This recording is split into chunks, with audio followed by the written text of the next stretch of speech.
Boker Tov les Koulam et bienvenue dans notre Yom Revi'i, dans notre mercredi et l'étude du mercredi. Eh bien, vous connaissez, c'est la parachat à Shavuot à voir. Pour le moment, nous avons la chance incroyable de ne pas avoir les enfants à la maison le matin, puisqu'ils sont pour le moment, grâce à Dieu, à l'école. Et donc, eh bien, je ne suis pas recroquevillé dans un endroit pour avoir un petit peu de silence. Et donc, je peux avoir une, un réca, une ambiance un petit peu plus sérieuse. Donc, très bien. Alors, mercredi, Parashat Shavua, c'est parti. Parashat Vayeshev. Et donc, eh bien, les amis, comment commencer notre paracha? Ça y est, j'ai envie de dire, ça y est. L'identité d'Israël est posée, Abraham, Yitzhak, Yaakov, et en plus, on est revenu à la maison, on n'est plus en exil, ça y est. Vayeshev, Yaakov, Be'eretz Megurei Aviv, Be'eretz Kenaan. Ça y est, on est rentré à la maison. Autant dire que maintenant, cette paracha va ouvrir, non pas le départ en exil ou le retour de l'exil, mais va ouvrir l'idéal de ce que doit faire le peuple juif sur sa terre. Donc évidemment une paracha ô combien importante, bien sûr. Alors, la paracha en fait va ouvrir une série de 4 parachiotes. 4 parachiotes, Vayeshev, Miketz, Vayigash et Vayechi, qui sont évidemment intimement liés.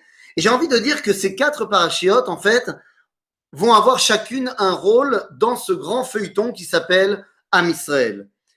Si je devais résumer, je dirais tout simplement que la paracha de Vayeshev va montrer quelque part la chute de Yehuda. La paracha de Miketz va montrer l'élévation de Yosef. La paracha de Vayigash, la chute de Yosef. Et la paracha de Vayechi, la montée de Yehuda. En fait, notre cours aujourd'hui s'intitule entre Yosefisme et Yehudaïsme, Yehudisme, entre Yosef et Yehuda. L'histoire commence maintenant. Mais avant de commencer dans les versets, parce que on connaît tous l'histoire de Yosef et de ses frères, et c'est une histoire qui nous a bercé, voire traumatisé, parce que qu'est-ce que c'est que cette relation? Eh bien, j'aimerais qu'on commence par un postulat de départ. Je me refuse catégoriquement à voir les frères de Yosef comme des Réchaïm. Il faut qu'on se rappelle 2 petites secondes de qui on parle. On parle des fils de Yaakov, on parle de Lévi, de Yehuda, des tzadikei olam shifteya, les tribus d'Akadosh Baruch Hu. Donc il est évident qu'on ne peut pas les voir comme étant c'est les méchants, Yosef c'est le tzaddik. Non. Nous allons prendre comme postulat de départ que les frères de Yosef sont des tzadikim. Et c'est ça qui va devoir nous permettre de comprendre leurs agissements. Alors venez maintenant, on rentre dans le vif du sujet. Peut-être que ce n'est pas forcément eux qui ont tort, peut-être que Yosef n'est pas tout blanc. C'est vrai qu'on l'appellera plus tard Yosef Hatzadik, mais plus tard. Donc on va essayer de comprendre de quoi s'agit-il. Vayeshev Yaakov be'eretz megurei aviv be'eretz Kenaan.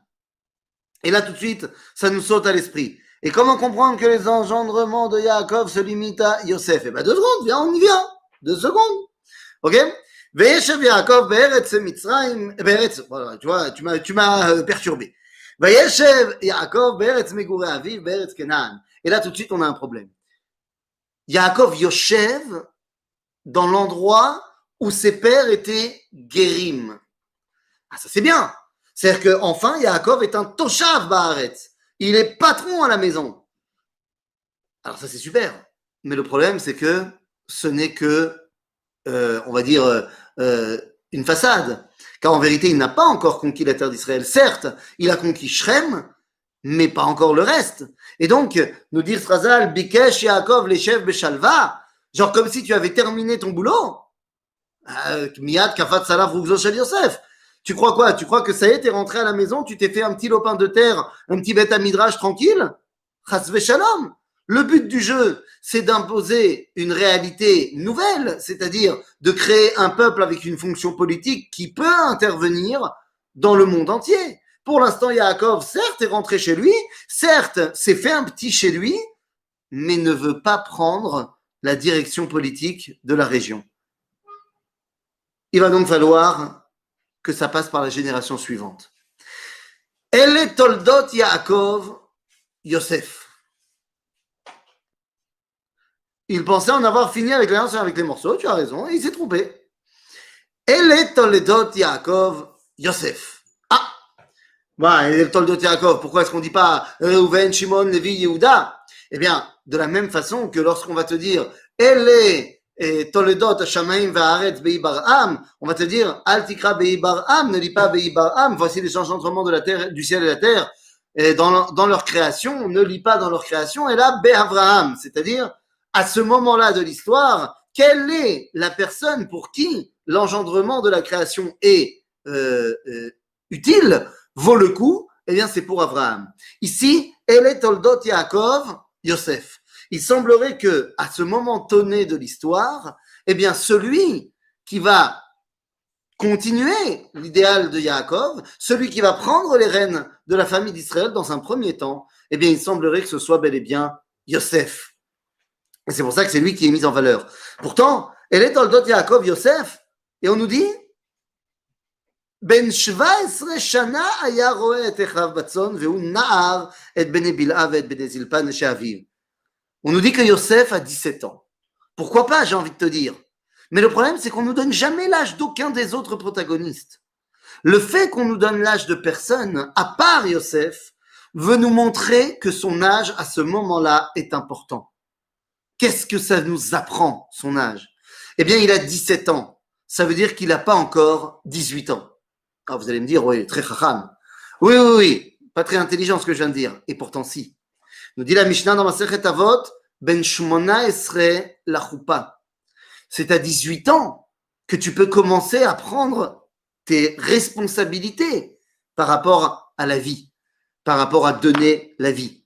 En d'autres termes, Ben Shmona Esre la Choupa, c'est à ce moment-là que tu es quelqu'un qui peut endosser le rôle de successeur. Yosef n'a que 17 ans. Cette introduction à la paracha vient nous dire qu'il est jeune, qu'il risque donc de faire des erreurs dites de jeunesse. Et ça va commencer tout de suite. Vayave Yosef et dibatam ra'a el aviem. Yosef tombe dans une avéra, somme toute, extrêmement importante, la shonara. Vayave dibatam ra'a el aviem. Alors encore une fois, si j'ai dit comme postulat de départ que les frères de Yosef sont des tzadikim, mais Yosef aussi c'est un tzadik. Même s'il n'a pas encore atteint le stade de Yosef Hatzadik qu'il atteindra plus tard. C'est pas un rachar, Yosef. Donc pourquoi est-ce qu'il amène Dibatam Ra'a El Aviem? Il a évidemment une kavana, une intention très bonne. Il veut l'étaken, ce qu'il y a à l'étaken. Il veut corriger s'il y a un problème. Mais quel est le problème? Quelle est cette parole qu'il a amenée à son père? Eh bien, Rashi va citer le Midrash nous disant que la grande problématique, c'est qu'il disait à son père, mes frères transgressent.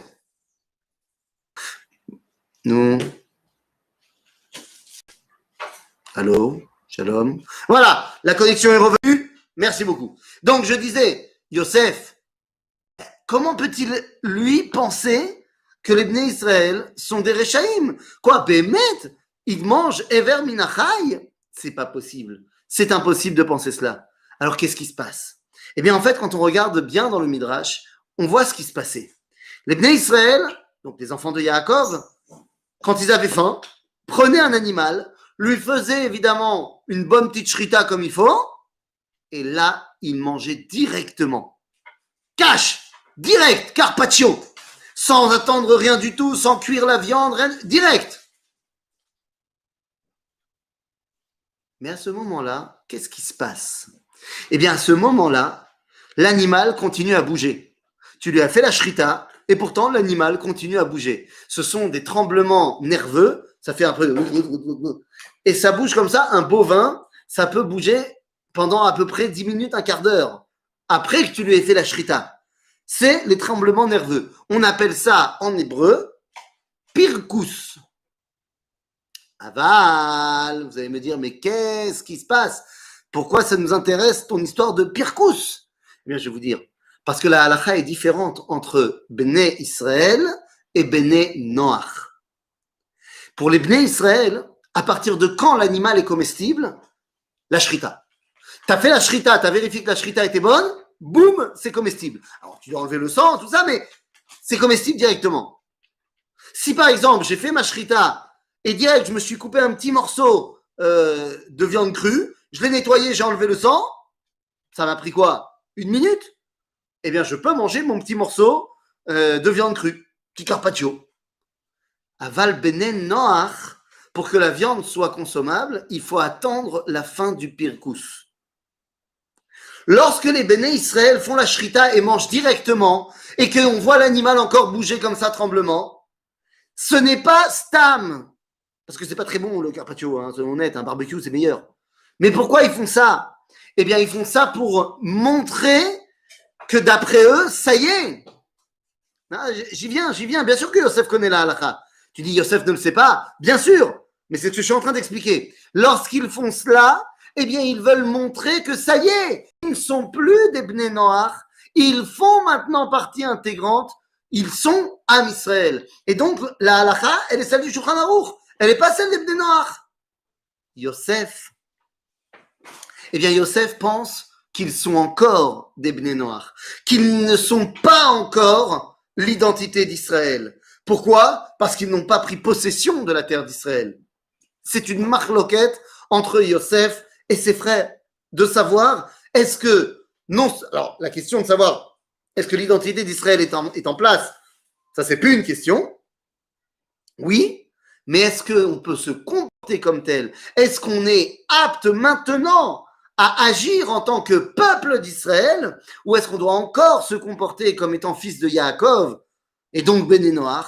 Eh bien, c'est ça la marloquette. En gros, la marloquette entre Yosef et Yehuda est de savoir est-ce que nous sommes déjà un peuple hors la Goïm, ou est-ce que nous allons nous fonder, nous imprégner à l'intérieur des Goïm et y influer là-bas Gdusha Vetahara. Ce que je viens de vous dire va se révéler complètement réel dans les rêves de Yosef. Mais avant des rêves, on nous dit Ve'Israël avec Yosef Mikol Banav, ki ben zekunimu, ki ben zekunimu lo, ve'asalo ketonet pasim. Israël oev et Yosef Mikol Banav. Quoi? Est-ce possible que Yaakov tombe dans les travers de son père? Yaakov en a souffert toute sa vie que son père préférait Esav à lui. Et c'est pour ça qu'il faut bien comprendre. Ce n'est pas Yaakov qui préfère Yosef. Yaakov aime ses enfants autant les uns que les autres, chacun de manière différente, mais il les aime autant. Aval Israël, c'est-à-dire la dimension qui continue à propager le dévoilement de Dieu dans l'histoire, eh bien, il comprend que c'est par Yosef que ça va pour l'instant passer. Mais Israël a avec Yosef, Mikol Banak Enzgunilo, va salo ketonet pasim. Cette ketonet pasim, c'est la ketonet, la koutonet, la tunique du manig, de celui qui doit être le dirigeant. Il avait, donc cette tunique, elle avait des rayures. D'ailleurs, c'est la raison pour laquelle on appelle le karpas. Qu'est-ce que c'est du karpas? Le céleri. Pourquoi est-ce qu'on l'appelle karpas? Parce qu'il a des rainures. Ah. Mais donc ça veut dire quoi? Ça veut dire que lorsque j'arrive le soir de Pessah et que je mange du karpas dans l'eau salée, oui, c'est pour m'ouvrir l'appétit, mais c'est aussi pour me rappeler de la Ketonet Passim de Yosef, qui a été le point de départ qui a amené le peuple juif en exil en Égypte. ויראו אחיו כי אותו אהב אביהם מכל אחיו וישנאו אותו ולא יכלו דברו לשלום. nous dit Rashi, מתוך גנותם אתה שומע שפרם. Les frères de Yosef n'arrivent pas à lui parler les shalom. Shalom, c'est un des noms d'Akadosh Baruch Hu, mais c'est une des dimensions les plus importantes d'après la Kabbalah. Yosef est trop jeune. Il n'arrive pas, les frères, à lui parler de cette dimension du dévoilement. ויחלום יוסף חלום ויגד לאחיו ויוסיפו עוד שנאו אותו. Mais quel est ce rêve qui va attiser, pas la colère, mais pas la haine, mais le manque d'amour des frères de Yosef. Nous l'avons déjà expliqué précédemment. L'isno, cela veut dire aimer moins. Qu'est-ce qui s'est passé là-bas? Eh bien, ויחלום יוסף חלום ויגד לאחיו ויוסיפו עוד שנאו אותו ויאמר עליהם שימו נא החלום הזה אשר חלמתי. Tout le monde sait, Yosef le premier, les frères aussi, que dans la maison d'Abraham, quand on rêve, c'est de la névoie, c'est de la prophétie. Donc tout le monde le sait très bien que ces rêves-là ont une valeur beaucoup plus importante que simplement une image de nuit. Alors qu'est-ce qui se passe? והנה אנחנו מעלמים עלומים בתוך השדה, והנה כמה אלומתי וגם ניצבה, והנה תסובנה אלומותיכם ותשתחוונה לאלומתי. Nous sommes dans les champs et nous récoltons nos gerbes de blé. Chacun d'entre vous en a une et vos gerbes se prosternent devant la mienne. Et donc, Israël fait quand même des préférences. Tu ne résous pas le problème. Parce que c'est pas pareil quand c'est Israël qui fait des préférences et quand c'est Yaakov qui fait des préférences. Yaakov, en tant que père, n'a pas le droit de préférer un enfant à l'autre. Israël, en tant que dirigeant, a tout à fait le droit et doit chercher un successeur. Et il comprend que dans un premier temps, ça sera Yosef. Après, dans la paracha de Vaïgash, dans la paracha de Miketz, il va nommer Yehuda comme étant le successeur. Mais les choses vont doucement, doucement. Mais Kitsour, Yosef rêve. Dans son rêve, il voit que il se passe des trucs bizarres. C'est qu'il est le chef, mais que ce chef, sa malchoute, sa direction, passe par l'économie. C'est Aloumati. C'est quoi le blé? C'est la nourriture, c'est l'abondance matérielle, c'est ce qui permet de vivre dans ce monde. En d'autres termes, Yosef montre qu'il deviendra le chef des, on va dire, des ressources de ce monde. ויאמרו לו אחיו, המלוך תמלוך עלינו, המשול תמשול בנו, ויוסיפו עוד שנוא אותו, על חלומותיו ועל דבריו. ויחלום עוד, c'est quoi le deuxième rêve? הנה, ויספר אותו לאחיו ויאמר, הנה חלמתי חלום עוד, והנה השמש והירח ו11 כוכבים משתחווים לי. Cette fois, dans son deuxième rêve, il voit le soleil, la lune et 11 étoiles se prosterner devant lui. Et là, les frères mettre le puzzle ensemble. Parce que si le premier rêve montre que c'est bel et bien Yosef, le chef, et que c'est lui qui va gérer un monde par l'économie, dans ce deuxième rêve, eh bien, puisqu'il voit les étoiles, ça veut dire qu'on est dans la nuit. Et donc, puisqu'on est dans la nuit, c'est l'exil. Maintenant, les frères comprennent que Yosef va être le responsable de l'exil et il va être celui qui, en exil, trouvera un moyen de régner. Mais comment ça s'appelle ça?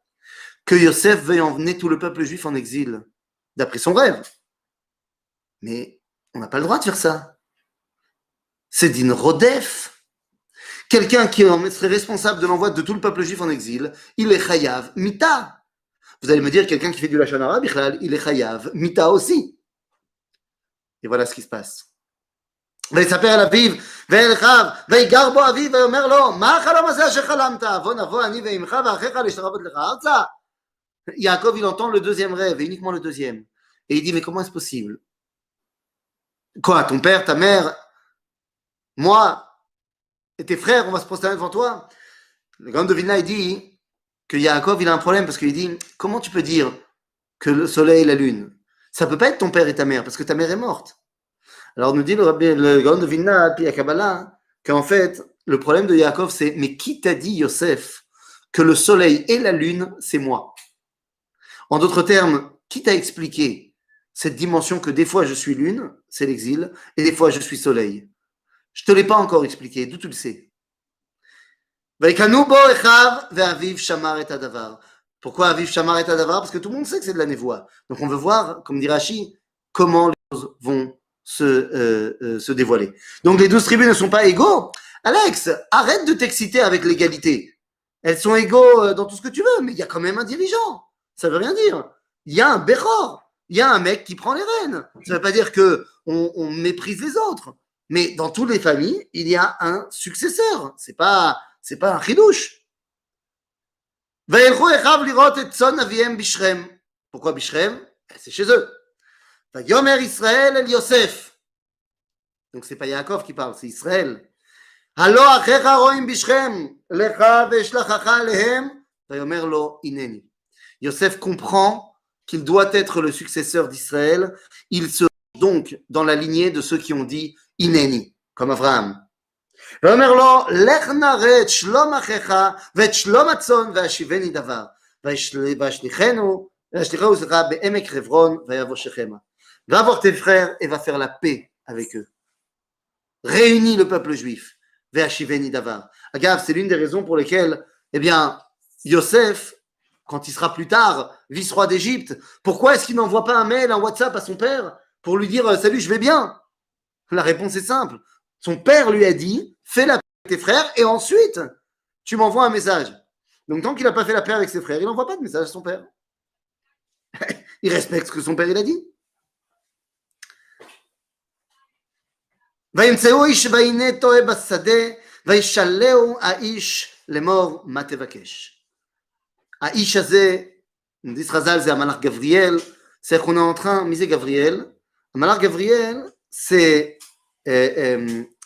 nous, Gibor El, celui qui veut montrer la Gvura d'Akadosh Baruch Hu. Et la Gvura d'Akadosh Baruch Hu, elle doit passer par la rencontre entre Yosef et ses frères. Il dit Ve'etachai anochim agidan ali efo em roim ve'omer haish nas'u mize. Non, toi tu cherches ta fraternité, ils n'en veulent pas pour l'instant avec toi. Mais bon, ils sont à Dotan. Pourquoi tu lui dis alors? Parce qu'il faut que les choses évoluent. Vaïru oto merachok. Beterem ikrav alehem ve'itnaklu oto la'amito. Yosef arrive, les frères le voient arriver et ils se disent, il est temps de le tuer. Pas parce qu'on est des réchaïm que... Dit Chazal, à ce moment-là, les frères de Yosef vont s'asseoir et vont faire un beddin. Un beddin pour juger Yosef. Beddin. ויאמרו איש אל אחיו, שמעון הלוי, נשיא הסנהדרין ואב בית דין. On fait ici un jugement de Yosef. Sur quoi? Sur le fait qu'il veut nous envoyer en exil. ויאמרו איש אל אחיו, הנה בעל החלומות על הזה בא, ועתה לכו ונהרגהו ונשליכהו בעבירות, ואמרנו חי רעה חלתו, ונראה מה יהיו חלומותיו. On va le tuer. À ce moment-là, comment faire? Comment faire? Quoi? Ils sont 10? Oui, ils sont 10. Ils sont 10 parce que Réhouven est parti juste après. On dit Vaishma Réhouven vayatzilo miyadam ואומר לא נקנו נפש, ואומר עליהם ראובן אל תשפכו דם, השליכו אותו על הבור הזה אשר במדבר, ויד אל תשלחו בו למען נציל אותו מידם להשיבו אל אביו. En ce moment-là, une fois que Réhouven donne l'argument ne le tuez pas, il s'en va. Nous dit Chazal, c'est le moment qu'il a, c'est son tour d'aller s'occuper de son père. Il y a toujours un des frères qui est pas là. Donc, ils sont toujours 9. Binyamin est encore trop jeune, il est encore chez papa. Donc, ils sont toujours 9. Nous dit Chazal dans la Gemara, Bederech sh'adam rotze lelech, sham molichim oto. Akadosh Baruch Hu vient participer au minyan pour faire la condamnation à mort de Yosef. Au moment où Yosef arrive, ויהי כאשר בא יוסף אל אחיו ויפשיטו את יוסף את כותנתו את כותנת הפסים אשר עליו ויקחו וישלחו אותו הבורה והבורק אין בו מים. Yosef arrive, excuse-moi d'insister, mais ce cas, Yaakov s'est planté, Yosef ne sera pas le dirigeant de l'histoire quand il sera... Ah, tu dis Yaakov s'est planté, pas du tout, Yaakov a totalement raison. Dans un premier temps, ça passera par Yosef. Et oui, dans un premier temps, la Géoula passera par le départ en Égypte et par le fait que Yosef nous emmènera là-bas. Pourquoi? Ça, on verra quand on y sera. Mais bien sûr que ça passera par là. Donc, dans un premier temps, c'est Yosef. Dans un deuxième temps, c'est Yehuda. Tu as entendu parler des dimensions de Mashiach ben Yosef qui précèdent Mashiach ben David. Donc voilà. Bekitsour, à ce moment-là, ils décident donc de le juger et ils vont le condamner à mort. On a dit, lorsque Yosef arrive, il le dépouille complètement de ce qu'il a, il lui enlève et kutanto et kotonet apasim, c'est-à-dire et sa tunique personnelle et sa tunique qu'il a reçue de son père. En gros, il est nu et il le jette dans un puits. Pourquoi? Parce qu'ils ont appris de papa Yaakov que lorsque Eliphaz est venu le tuer lorsqu'il fuyait Esav, Yaakov lui a dit ne me tue pas, mais prends-moi tout ce que j'ai parce qu'un pauvre, c'est comme un mort. Et donc, les frères ont compris cela et vont mettre en pratique cette réalité. Ils prennent tout à Yosef et il le jette dans le puits. Baal HaChalomot. Baal HaChalomot, c'est quoi le détenteur de rêve? C'est-à-dire que pour l'instant, c'est lui qui a la clé de la névoie dans ses mains. Bekitsour, il le jette donc dans ce puits. Une fois qu'ils ont fait ça, la Torah nous dit Vayeshvu le'echol lachem. Quoi, tout d'un coup, t'as rien à faire, tu viens de jeter ton frère dans le puits et maintenant tu vas manger? Va avec.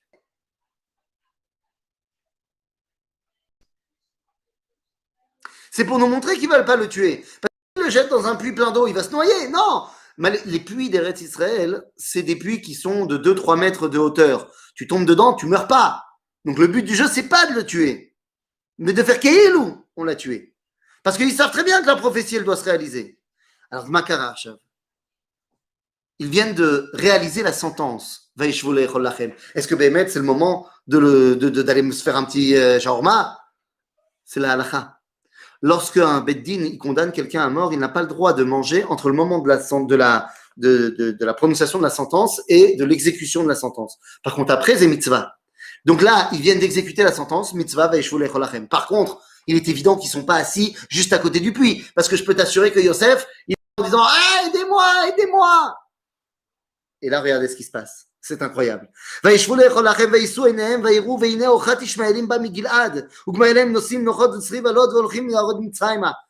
en train de manger. Disons que le puits est là. Eux, ils sont là. Et ils regardent au loin, voyant une caravane d'Ismaélites arrivant de Gilad. Gilad, c'est à l'est. Et là, ils se disent, Yehuda prend le contrôle de ses frères. Ma betzakina arog et achim sinu et damo. לכו ונמכרנו לישמעאלים וידנו אל תהיו בו, כי אחינו בשרנו הוא, וישמעו אחיו. Yehuda dit, on va le vendre aux Ishmaélim. Chazal nous disent, Chachma Kabbalah יותר, pas Chazal. Chachma Kabbalah nous disent qu'en cela, Yehuda veut faire Pidyon Aben. Il est Bechor, Yosef. On va faire le rachat du premier-né. Et donc c'est pour ça qu'on va le vendre aux Ishmaélim. Je ne vais pas rentrer plus en profondeur là-dedans. Donc le projet est de le vendre aux Ishmaélim. Ils sont là, le puits est là, eux ils sont là et ils voient les Ishmaélim là-bas. Très bien. Mais il faut le temps qu'ils arrivent Migilad jusqu'à chez eux. Entre-temps, Vayavru anashim midyanim socharim, vayimshechu vayalu et Yosef min habor, vayimkeru et Yosef leishmaelim be-20 kasef, vayaviu et Yosef mitzrayma. Le verset est limpide. Entre-temps, il y a une caravane de Midyanim, c'est pas les Ishmaélim, qui sont arrivés par le sud de Midian. Ils ont trouvé Yosef dans le puits, ils l'ont remonté, ils ont continué leur chemin, ils ont rencontré les Ishmaélim et ils ont vendu Yosef aux Ishmaélim. Rabotai, c'est marqué noir sur blanc que ce ne sont pas les frères de Yosef qui ont vendu Yosef. Rachid dira non, c'est les frères. C'est les frères qui en fait ont vendu aux Midianim, qui ont vendu aux Ishmaélim, mais c'est les frères. Mais le texte ne dit pas ça. Le Rashbam, le petit-fils de Rachid, va dire, papy, je ne suis pas d'accord avec toi. Le pshat du pshat, c'est que ce ne sont pas les frères de Yosef qui ont vendu Yosef. Incroyable. Nous, on a toujours pensé que c'était les frères de Yosef qui l'ont vendu. Pas non. C'est pas les frères de Yosef qui ont vendu Yosef. Mais alors pourquoi la Torah nous le fait passer de telle manière qu'on pense que c'est ça? Parce qu'ils voulaient le vendre. Et comme on a dit, tout ce qu'ils ont fait, c'était Alpi, Halakha. Nachon, yesh din et alifnim mishurat adin. Entre frères, on se demande d'être au-delà de la halakha. Ils auraient dû trouver un autre moyen pour régler le problème. Même si concrètement, ce n'est pas eux qui ont vendu Yosef, la Torah veut que tu penses que c'est eux. Parce que c'était suffisamment terrible de vouloir le vendre. Mais sauf que 2 secondes, ils ne l'ont pas vendu. Donc qu'est-ce qu'ils pensent qui lui est arrivé? Quand il voit que Reuven revient, il voit que Yosef n'est pas dans le puits, il déchire ses vêtements comme un endeuillé. Le